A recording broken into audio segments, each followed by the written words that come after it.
آئے گا، مرضی سے پیے گا، مرضی سے سوئے گا، مرضی سے جاگے گا، مرضی سے حقوق ادا کر. کیا یہ سمجھتا ہے انسان اسے یوں ہی چھوڑ دیا جائے گا؟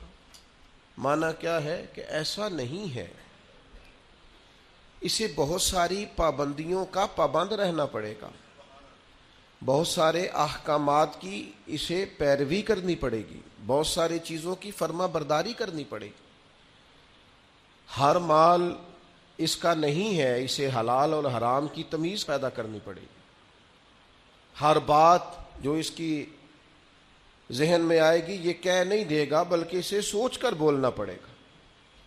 اسے یوں ہی نہیں چھوڑ دیا جائے گا، اس پر پابندیاں رکھی جائیں گی. اور پھر جو اعمال یہ کرے گا ان اعمال کے اثرات بھی مرتب ہوں گے اس کی زندگی میں. نیکی کرے گا تو اس کا حسن پائے گا، زندگی میں سکون آئے گا، اطمینان آئے گا. اگر اپنی زندگی کے اندر یہ گناہ کرے گا، اللہ کی نافرمانی کرے گا تو وَمَنْ أَعْرَضَ عَنْ ذِكْرِي فَإِنَّ لَهُ مَعِيشَةً ضَنْكًا. اللہ فرماتے میری یاد سے منہ موڑ لو گے تو زندگی تنگ ہو جائے گی، دشواری ہوگی، تمہاری معیشت تمہارے لیے مشکلات کا شکار ہو جائے گی. یہ نہیں ہے کہ انسان کو یوں ہی چھوڑ دیا جائے گا. اور پھر اسی آیت کا معنی یہ بھی بیان کیا ہمارے مفسرین نے کہ ایسا نہیں ہوگا کہ قیامت نہیں سجے گی، یہ نہیں ہوگا کہ جزا و سزا کا میدان نہیں لگے گا. اگر وقوع قیامت ہی نہ ہو، قیامت کا میدان ہی نہ لگے تو کیا جس نے ظلم سہا ہے اور اس امید پر چلا گیا ہے کہ قیامت میں بھی فیصلہ ہونا ہے تو پھر تو اس کے ساتھ ناانصافی ہو گئی. اگر صبح قیامت میدان ہی نہ لگے، وقوع قیامت ہی نہ ہو، تو ظالم جو زندگی بھر ظلم کرتا رہا، جبر کرتا رہا اور کمزور لوگ اسے سزا نہ دے سکے تو وہ قیامت میں بھی یوں ہی دندناتا پھرے. قیامت کے میدان کا لگنا، جزا اور سزا کا ہونا یہ عقلاً بھی ضروری ہے، نقلاً بھی ضروری. صبح قیامت جب اللہ کی بارگاہ میں لوگ کھڑے کیے جائیں گے تو اس موقع پر جزا و سزا کا تصور اور عقیدہ اسلام کا بنیادی عقیدہ ہے. جو بندہ یہ کہے کہ میں قیامت یا آخرت کو نہیں مانتا وہ بندہ مسلمان نہیں ہے. اللہ کو ماننے کے ساتھ ساتھ رسول اللہ صلی اللہ تعالی علیہ وسلم کو ماننے کے ساتھ ساتھ آخرت پر یقین رکھنا اسلام کا بنیادی عقیدہ ہے. اور یہ وہ عقیدہ ہے جو انسان کی زندگی میں انقلاب پیدا کر دیتا ہے. جس بندے کو تصور ہونا کہ مجھے کھڑا کیا جائے گا، مجھ سے باز پرس ہوگی، مجھ سے حساب لیا جائے گا، مجھ پر وہ ایک دانشور نے لکھا ہے کہ ایک مالک کا اپنے ملازم پر بہت زیادہ اعتبار ہو گیا تھا تو اس نے پھر اس سے پوچھنا چھوڑ دیا کہ آج کتنی آمدن ہوئی ہے، کتنی بچت ہوئی ہے، کتنے اخراجات ہوئے ہیں. تو وہ جو اس کا ملازم تھا وہ بڑا نیک آدمی تھا. اس نے ایک دن کہا کہ صاحب وہ آپ پوچھا کرتے تھے ہر شام کو کہ آج کیا کمایا، کیا خرچ کیا اور ہمارے پاس نتیجتاً آمدن کیا رہی اور نفع کیا رہا، تو آپ پوچھ نہیں رہے. اس نے کہا یار سالوں گزر گئے، اب میرا بڑا اعتبار ہے تیرے اوپر، اب میرا بڑا یقین ہو گیا ہے، لہذا میں اب سمجھتا ہوں کہ کوئی ضرورت نہیں ہے. تو کہتے ہیں وہ کرسی سے اٹھ کے اس کے پیروں میں بیٹھ گیا. اس نے کہا مہربانی کر میرے اوپر اعتبار نہ کر. کیا مطلب؟ کہنے لگے یہ تو میرے اوپر اعتبار کر کے مجھے میرے نفس کے حوالے کرنا چاہتا ہے،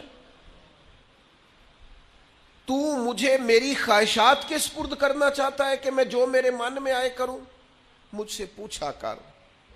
کوئی پوچھنے والا ہونا تو انسان اعتدال میں رہتا ہے. مجھ سے سوال جواب کیا کر. کوئی سوال جواب کرنے والا ہو تو انسان کو تصور رہتا ہے. مجھے میرے نفس کے سپرد نہ کر ورنہ یہ تو مجھے گمراہ کر دے گا، یہ تو خواہشات کا فتنہ ہے جو مجھے الجھا ڈالے گا. میرے عزیز یاد رکھیے گا، اگر کوئی پوچھنے والا نہیں ہوتا، اگر سوال جواب نہیں ہوتے، اگر بات چیت نہیں ہوتی تو بہت سارے لوگ ایسے ہیں جو ٹھیک ہوتے ہیں پر بگڑ جاتے ہیں. آپ نے جس آدمی کو گلے پہ بٹھایا ہے اور پھر آپ نے پوچھا نہیں ہے، چلیں آپ نے اعتبار ہی کیا ہوگا، لیکن جو اس بندے کا آپ نے نقصان کیا اسے فتنے میں ڈالا ہے. دنیا اور آخرت تباہ کر دی اس کی. آپ کو چاہیے تھا باز پرس کرتے, خیال کرتے, سوال اٹھاتے, پوچھتے یہ کیا ہوا. وقتی طور پر یہ چیز بری لگتی ہے لیکن یہ بڑی فائدہ مند ہوتی, اس کے اندر بڑی ساری چیزیں پنہا ہیں. قیامت کے دن اللہ تعالیٰ اپنے بندوں سے سوال پوچھے گا, اور قربان جائیں میرے نبی پاک علیہ السلام نے فرمایا ہاں وہ پوچھے گا, اور جب تک 5 چیزوں کا تم جواب نہیں دو گے تمہیں قدم نہیں اٹھانے دے گا. یا رسول اللہ کون کون سی 5 چیزیں؟ فرمایا اللہ پوچھے گا تم سے بتاؤ عمر کہاں گزاری. بولو میں نے زندگی دی, صحت دی, عافیت دی, کہاں کہاں بتا کے آئے وقت. اور اسی پر دوسرا سوال یہ کرے گا مالک کہ عمر کا بہترین حصہ تھا جوانی کا, جب تھکاوٹیں نہیں ہوتی تھی, جب کھڑا رہا جا سکتا تھا, محنت مشقت جد و جہد ہو وہ بہترین حصہ جوانی کا کہاں گزارا. تیسرا سوال مالک کرے گا بتاؤ نا مال کہاں سے کمایا. اور چوتھا سوال یہ تھا کمانے کے بعد بھی مالک تم نہیں تھے, گویا دیا تو میں نہیں تھا نا, تو بتاؤ پھر لگایا کہاں پہ تھا, خرچ کہاں پہ کیا. ثم لتسألن یومئذ عن النعیم, ایک ایک نعمت کے بارے میں اللہ پوچھے گا. اور 5واں سوال اللہ پوچھے گا بتاؤ جو تم جانتے تھے تم نے اس پر عمل کتنا کیا, جس کا تمہیں پتا تھا, جس کا تمہیں شعور تھا اس پر تو اللہ سوال پوچھے گا. اب یہ کیوں سوال ہوں گے وہ کوئے قیامت میں, یہ کیوں پوچھا جائے گا کہ قیامت کے دن کی جزا سزا کا خوف ہو بندے پر. اسلام ویسے اپنے ماننے والوں کو بے خوف رکھتا ہے, لا خوف علیہم ولا ہم یحزنون, اللہ کے دوستوں کو خوف غم نہیں ہوتا.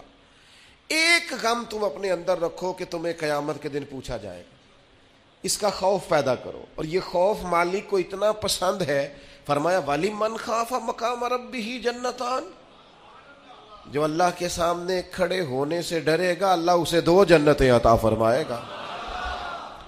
اس دن کا خوف اپنے دل میں پیدا کر کے تجھے کھڑا کیا جائے گا, تجھ سے پوچھا جائے گا, تیرے سے سوال کیا جائے گا, تجھے جواب دینا ہے. تیری طبیعت کے اندر ہمارے ہاں ہوا یہ ہے کہ کچھ لوگوں نے لوگوں کو بے خوف کر دیا ہے. امام غزالی رحمۃ اللہ تعالی علیہ فرمایا کرتے تھے جس قوم کے اندر ایسا واعظ, ایسا عالم, ایسا خطیب, ایسا شخص موجود ہونا جو لوگوں سے کچھ بھی نہیں ہونا, بے فکر ہو جاؤ. جہاں ایسا آدمی موجود ہو وہاں شیطان کی ضرورت نہیں ہوتی, وہ تو خود لوگوں کو وسوسوں میں ڈال رہا ہے. وہ تیرے دل کے اندر خوف پیدا کرے, وہی ہے تیرے زمانے کا امام برحق جو تجھے حاضر و موجود سے بیزار کرے. وہ تجھے بتائے کہ قیامت میں حساب دینا ہے. عجیب بات ہے نا, لوگ کہتے ہیں ہمارے پیر صاحب نے کہا ہے خیر صلی ہے, تو میں کہتا ہوں تمہارے پیر صاحب نے خیر صلی اللہ اگر اللہ کی رحمت پہ امید کرتے ہوئے کہی ہے تو انکار نہیں کرتے, ٹھیک کہا ہوگا. پر تمہارے پیر صاحب نے کہا خیر ہے کچھ بھی نہیں ہونا, تو نبی پاک نے تو اتنا ڈرایا صحابہ کو کہ وہ کانپا کرتے تھے, ان کے تو رونگٹے کھڑے رہتے تھے. رحمت للعالمین محبوب کے پاس بیٹھنے والے حضرت انس بن مالک رضی اللہ تعالیٰ عنہ ایک دن بیٹھے تھے لوگوں کے بیچ, تو اچانک اندھیرا, دفعتاً اچانک اندھیرا چھا گیا. تو ایک شخص نے کہا جب حضور کے زمانے میں ایسا ہوتا تھا تو آپ کیا کرتے تھے؟ فرماتے اگر تھوڑا بھی اندھیرا ہوتا نا تو ہم کانپنے لگتے, ہمیں ڈر لگتا تھا کہیں قیامت تو نہیں آ گئی. تو پھر ہم فٹافٹ مسجد کو دوڑ جایا کرتے تھے, جا کے نفلوں کی نیت باندھ لیتے تھے, سجدوں میں گر جاتے تھے. ان کو تو خوف تھا, وہ تو ڈر رہے تھے. سیدہ طیبہ طاہرہ حضرت عائشہ صدیقہ فرماتی ہیں حضور دعا مانگ رہے تھے, اللہم حاسبنی حسابا یسیرا, تعلیم امت کے لیے, ہمیں سمجھانے کے لیے. کریم کہتے ہیں اے اللہ مجھ سے جب تو قیامت والے دن حساب لینا تو ذرا آسان کر کے لینا. فرماتی ہیں میں تڑپ گئی, میں نے کہا یا رسول اللہ آسان حساب کس کا ہوگا؟ تو حضور فرمانے لگے عائشہ آسان حساب اس کا ہوگا جس سے اللہ تعالیٰ اپنے فضل سے, کرم سے, اپنے کرم سے اللہ نظر فرمائے اور کہے جا تیرے لیے جنت ہے. ورنہ فرمایا جس سے اس نے پوچھ لیا نا، جس سے مناقشہ ہوا، جس سے بات ہوئی، جس سے سوال ہوا، جس سے کھڑا کیا گیا، اس کے لیے بڑا مشکل ہے۔ میں کسی کی بات نہیں کرتا، میں ذاتی طور پر خود سمجھتا ہوں کہ حساب دینا بڑا ہی مشکل کام ہے، بڑا۔ کبھی 2-4 ہزار ابا جی دیتے تھے اور کہتے تھے 2-4 چیزیں گھر کی سودے کی لے آؤ، اور وہ جب بعد میں حساب پوچھتے تھے دیا نہیں جاتا تھا۔ کتنے کے پیاز لائے ہو؟ ابا جی وہ 200 روپے کے۔ تو نے بحث کیوں نہیں کی؟ حساب مشکل ہو جاتا تھا۔ کبھی کبھی پوچھ لیتے تھے نا حساب استاد صاحب کہ آؤ نا آج ٹیسٹ دینا ہے جو تم نے پڑھا ہے، رات نیند کوئی نہیں آتی تھی، سویرے ٹیسٹ ہے، بچوں کو کھانا نہیں گزرتا، سویرے امتحان ہے، پرچہ ہے، جس دن صبح نتیجہ نکلنا ہوتا ہے کیا ہو جائے گا، کھا جائے گا کوئی، فیل ہو گئے تو دنیا چھوڑنی پڑے گی۔ مسلوں پہ بیٹھے ہیں نوجوان، کچھ بھی نہیں، مڈل کا، matric, F A, B A, M A کا امتحان ہے، کچھ بھی نہیں، تسبیحاں پڑھ رہی ہیں بیٹیاں۔ او خدا کے بندو، دنیا کے چھوٹے چھوٹے حساب سے ڈرتے ہو، اس وقت سے کیوں نہیں ڈرتے جب وہ مالک کھڑا کر کے کہے گا بتا نا، میں نے دی تھی نا صحت تجھے، جوانی میں نے دی تھی نا، تیرے ساتھ کتنے لوگ اور بھی تھے، ان پڑھ تھے، عزتیں، شہرتیں، علم، دولتیں میں نے تجھے دی تھی نا۔ کتنے لوگ تھے تیرے ساتھ، پیدا ہوئے تھے، بیمار تھے، کمزور تھے، معذور تھے، صحت تو تجھے میں نے دی تھی نا، آنا میری نعمتوں کا حساب دے۔ میرے عزیز، قیامت کے دن جس سے حساب پوچھا گیا، مناقشہ کیا گیا، حضور فرماتے ہیں وہ قابو آ گیا۔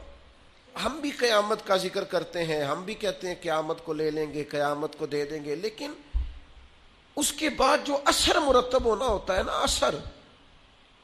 ترمذی میں حدیث ہے، 2 صحابہ کے درمیان نزاع پیدا ہو گیا زمین کے وراثت کے ایک مسئلے پر، دونوں کے پاس گواہ موجود نہیں تھے، ایک کہتا تھا پلاٹ میرا ہے، مجھے ملا ہے وراثت میں، دوسرا کہتا تھا میرا ہے۔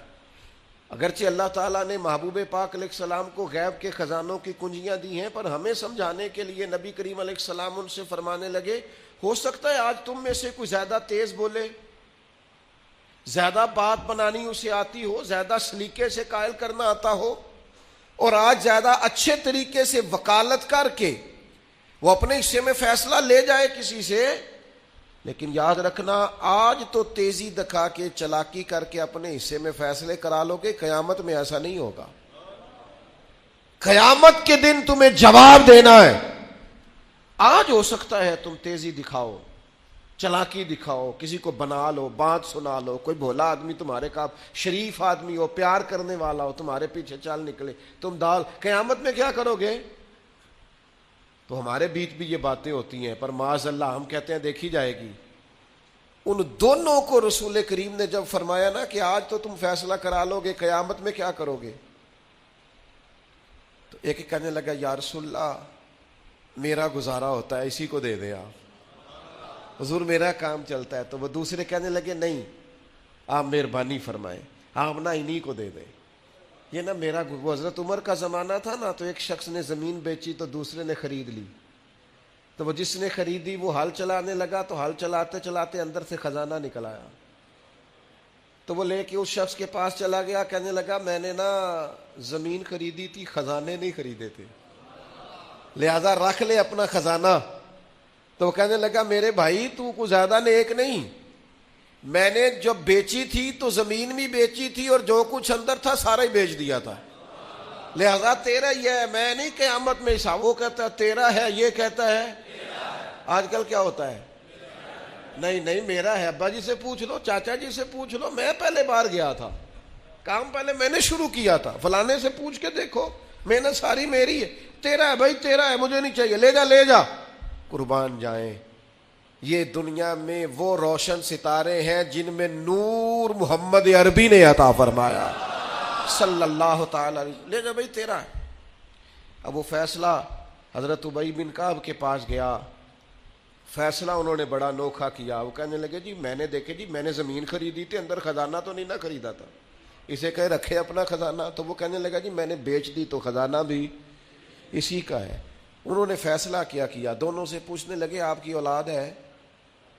ایک نے کہا میرا بیٹا ہے، دوسرے نے کہا میری بیٹی ہے۔ فرمایا دونوں کا نکاح کر کے خزانہ دونوں کو دے دو،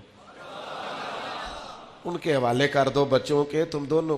جب وقوع قیامت کا خیال ہوتا ہے نا، اللہ کی بارگاہ میں حاضر ہونا ہے، جب صبح قیامت کا تصور، اور ساری رات یہ سوچ آتی ہے کہ صبح مال کیسے زیادہ کرنا ہے اور کیسے جمع کرنا ہے، اور اللہ فرماتا ہے کہ گن گن کے رکھتے ہو رات کو، ویل لکل ہمزۃ لمزہ الذی جمع مالا وعددا، رات گن گن کے رکھتا ہے، 1000 والے علیحدہ، 500 والے، 5000 والے علیحدہ علیحدہ۔ اللہ کہتا ہے گن گن کے رکھتا ہے، تو جمع کر کر کے رکھتا ہے، پتہ ہے مالک کو۔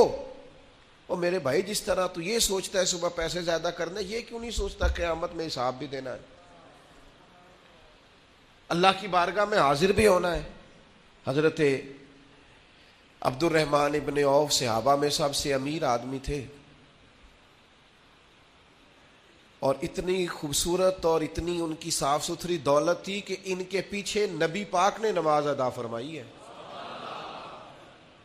لیکن جب آخری عمر مبارک تھی نا تو پیسہ بڑا تھا، حضرت عائشہ صدیقہ کے دروازے کے باہر آ کے بیٹھ جاتے تھے، کہتے تھے اماں جی حضرت امیر حمزہ تو مجھ سے افضل تھے، لیکن جب دنیا سے گئے تھے تو کفن کا کپڑا بھی کوئی نہیں تھا۔ میں تو فاروق اعظم کو اپنے سے اعلیٰ جانتا ہوں، پر وہ شخص تو ساری زندگی پھٹے ہوئے کرتے میں وقت گزار کے چلا گیا۔ علی ابن ابی طالب حضور کے بھائی تھے، ساری زندگی پھٹی تہمت انہوں نے پہنی، پیوند لگے ہوئے، جگہ جگہ پہ پیوند لگے، تہمت پہنی، اور میرے پاس اتنے پیسے ہیں۔ اور پھر جب زیادہ رونے کو دل کرتا تو حضرت عبد الرحمن ابن عوف کہتے سیدہ پاک کے دروازے کے باہر بیٹھے امیر آدمی، اور کہتے کہ اماں جی نبی پاک کے گھر میں مہینہ مہینہ چولہا نہیں جلا، اور میرا اتنا مال، اتنا پیسہ کیسے حساب دوں گا؟ تو پھر جناب حضرت عائشہ صدیقہ ان سے کہتی عبد الرحمن اٹھ، اللہ کی راہ میں خیرات کر کے آ، مجھے امید ہے اللہ تیرے اوپر آسانی فرمائے گا۔ صبح قیامت کا ڈر، اللہ کا خوف، اس کی بارگاہ کے اندر حاضری کا تھوڑا سا کئی دنوں کے بعد کھانا حضرت ابو الحسن کے باغ میں جا کے کھایا۔ حضرت عمر کہتے ہیں، یہ مسلم شریف میں ہے، فرماتے ہیں کئی دنوں کی بھوک تھی، میں گیا تھا ابو بکر کے گھر کھانا کھاؤں گا تو انہوں نے بھی کئی دنوں سے نہیں کھایا تھا، ہم دونوں حضور کی بارگاہ میں حاضر ہو۔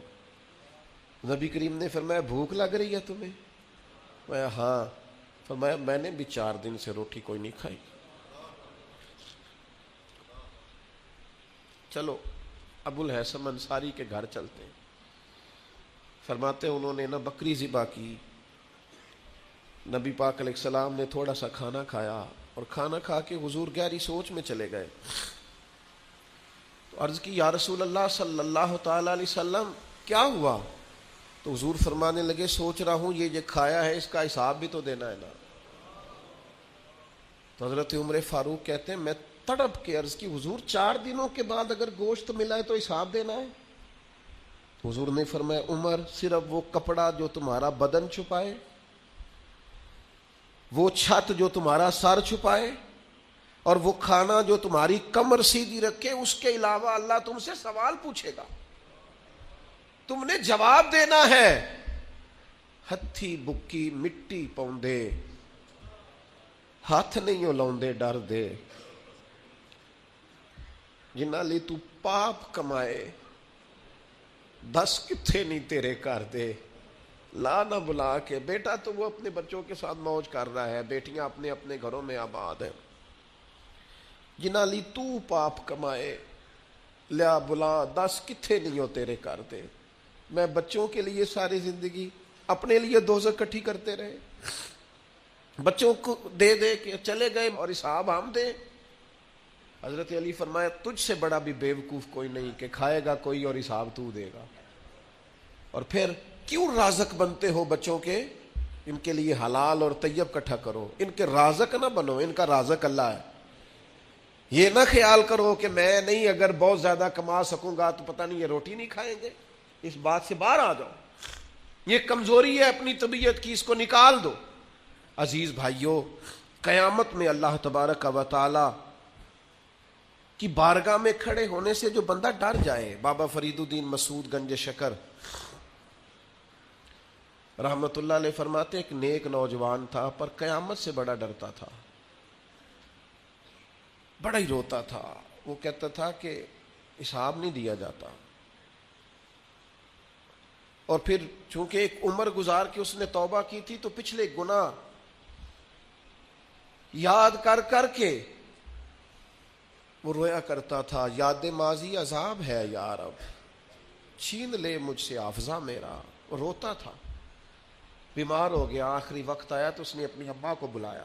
بابا صاحب فرماتے اس نے وصیت کی، کہا اماں میری 3 باتیں، میں مر جاؤں تو 3 کا خیال رکھنا۔ کا کون سی؟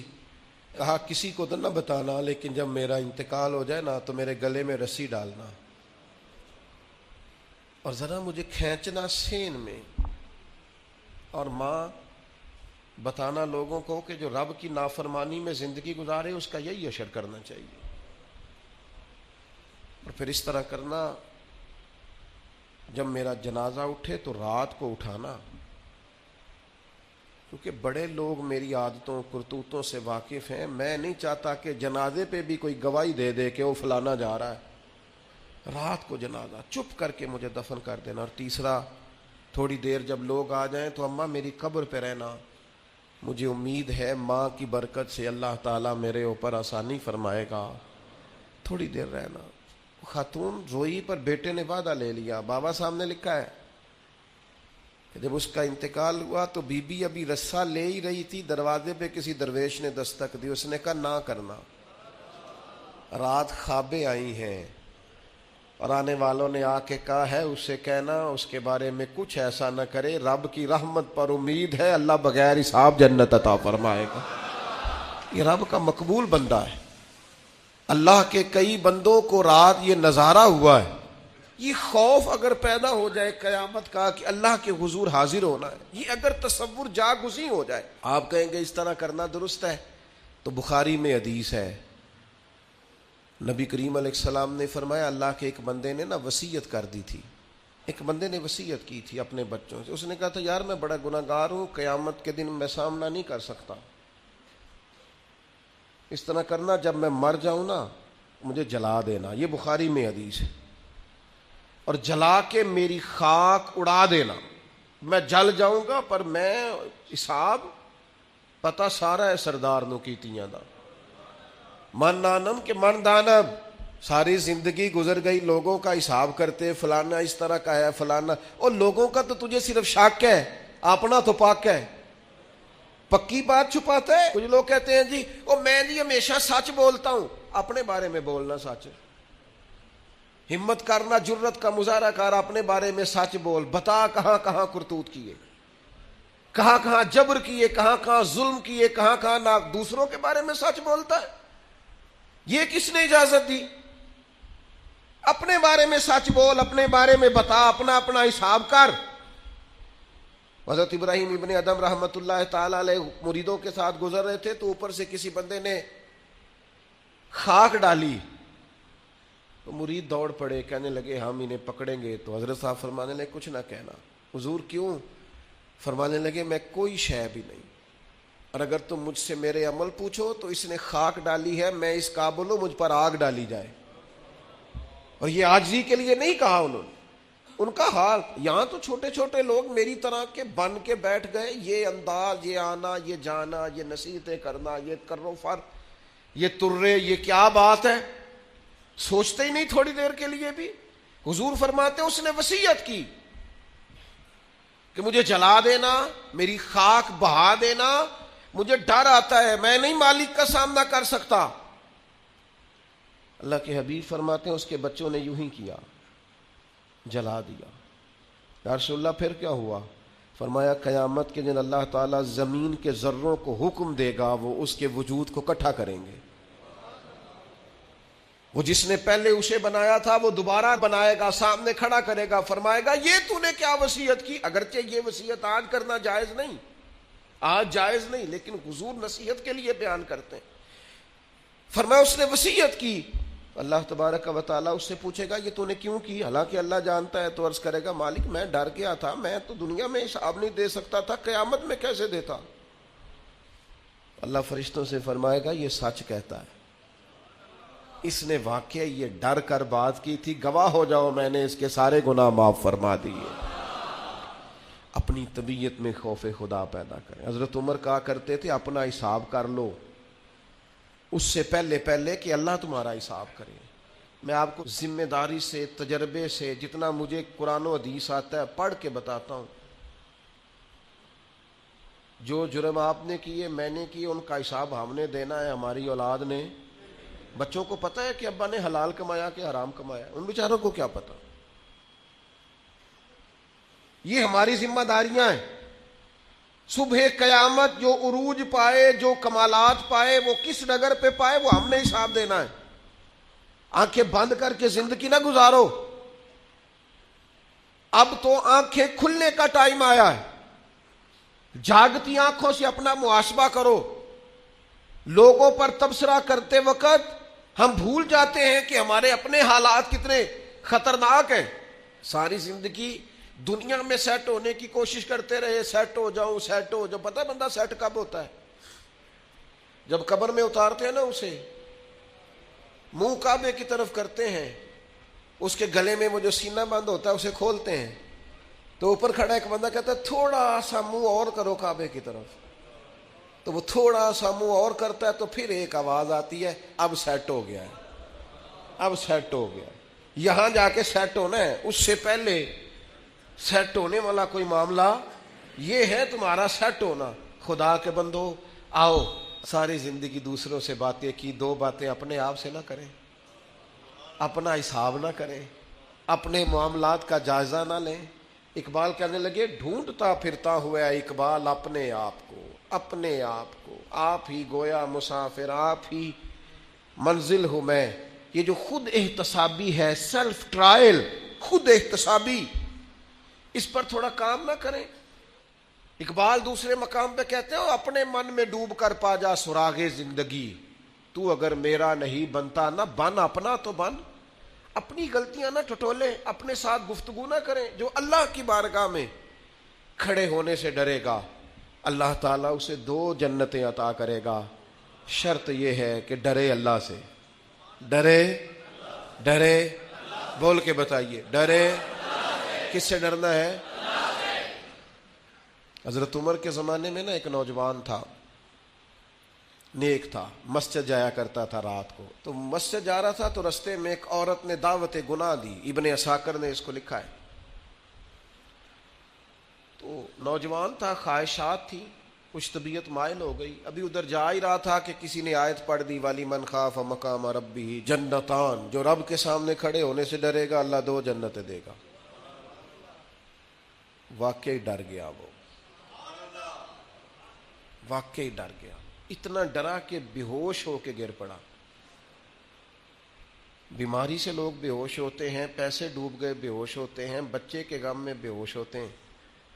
سچ بتاؤ کبھی خوف خدا سے بھی بے ہوش ہوتا کوئی دیکھا ہے؟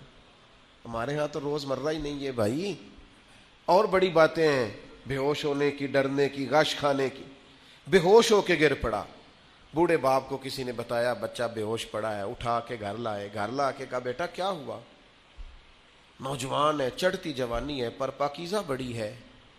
کہنے لگا ابا جی گناہ کی طرف چلا گیا تھا، پر میں نے آیت سن لی جو اللہ کے سامنے کھڑے ہونے سے ڈرے گا رب 2 جنتیں دے گا۔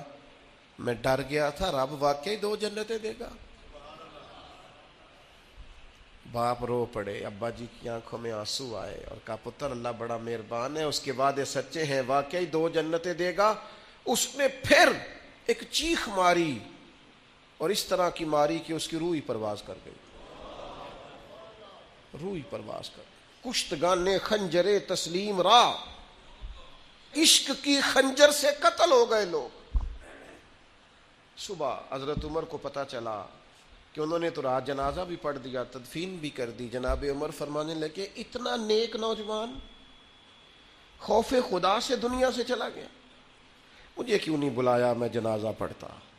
فاروق اعظم فرما رہے ہیں میرا شوق تھا میں اس کا جنازہ پڑھتا. کہا حضور آپ کو تکلیف نہیں دی. فرمایا بتاؤ قبر کہاں ہے؟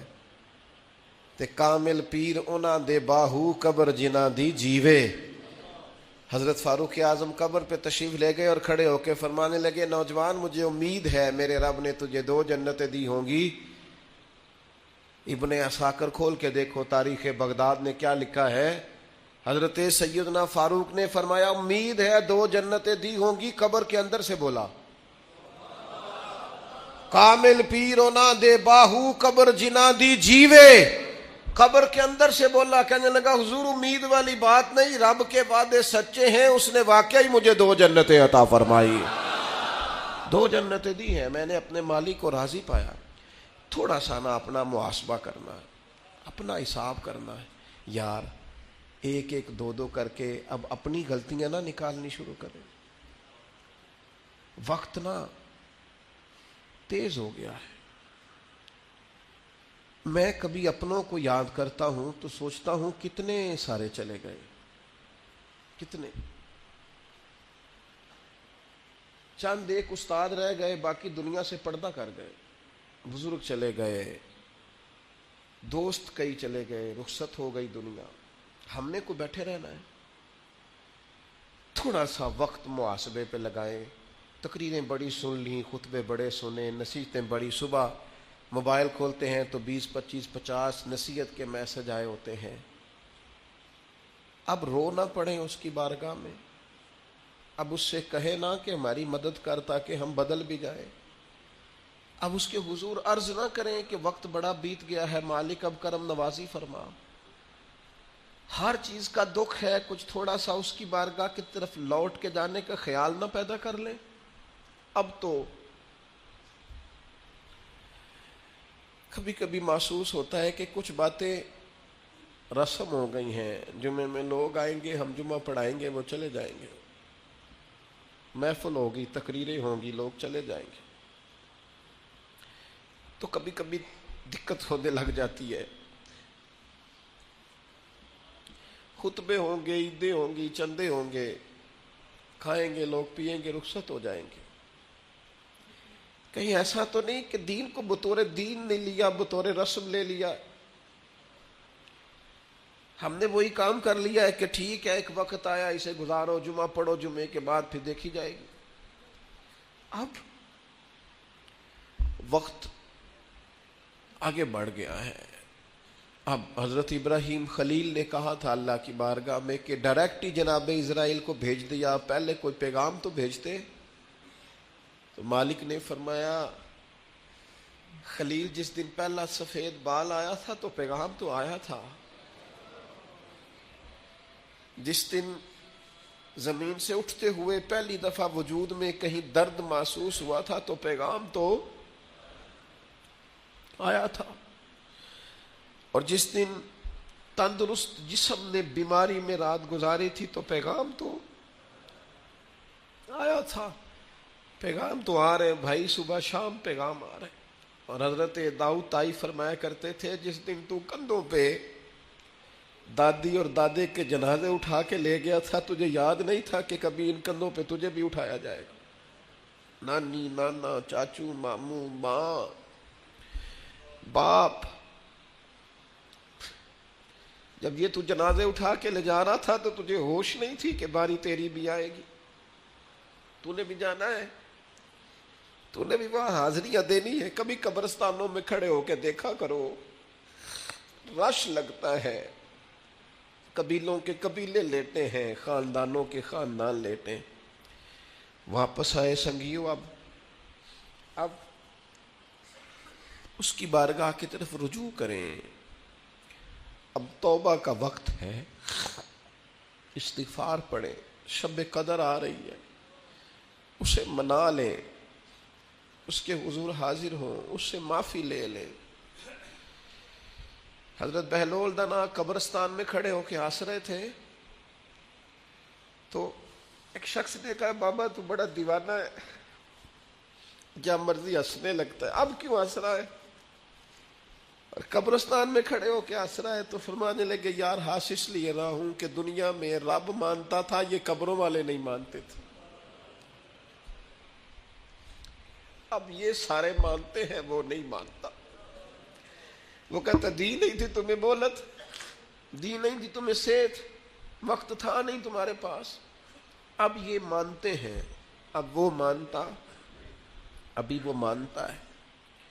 مان جائیں ہم لوگ توجہ کریں، ہم لوگ آگے بڑھیں، ہمارا مزاج اس طرح کا اگر بن جائے نا کہ ہم نے اللہ سے صلح کرنی ہے تو میرے عزیز وہ تو مہربان ہی بڑا ہے۔ حضور فرماتے ہیں لمبی چوڑی بات کوئی نہیں، اتنا آسان سو جتنا مکھی کا پر نہیں ہوتا، ایک دفعہ تو بہا دے اس کی بارگاہ میں، وہ تو اسی وقت ہی کرم کا فیصلہ کر کے کہے گا جا میں نے تجھے دوزخ سے آزاد کیا۔ واپس آؤ اپنی اصل کو پہچانے، آؤ میں آپ کو ذمہ داری سے کہتا ہوں، رشتہ دار ہوں، دوست ہوں، یار ہوں، کوئی بھی ہو، کسی نہ کسی مقام پر خدا نہ کرے کہیں نہ کہیں ذہنوں میں ہم نے اپنوں سے توقعات وابستہ کی ہوتی ہیں، احساس بھی ہوتا ہے کوئی ناراض نہ ہو جائے، سب کا احساس کرتے ہو، رب رسول کا کیوں نہیں کرتے؟ اس کا بھی تو احساس کرو نا، وہ ناراض نہ ہو جائے۔ میں رات کو دیکھ رہا تھا، مغرب اور صبح میں دیکھ رہا تھا، فجر کی نماز مسجد فل تھی، میں دیکھتا تھا کہ جو پچھلی صفیں ہیں نا،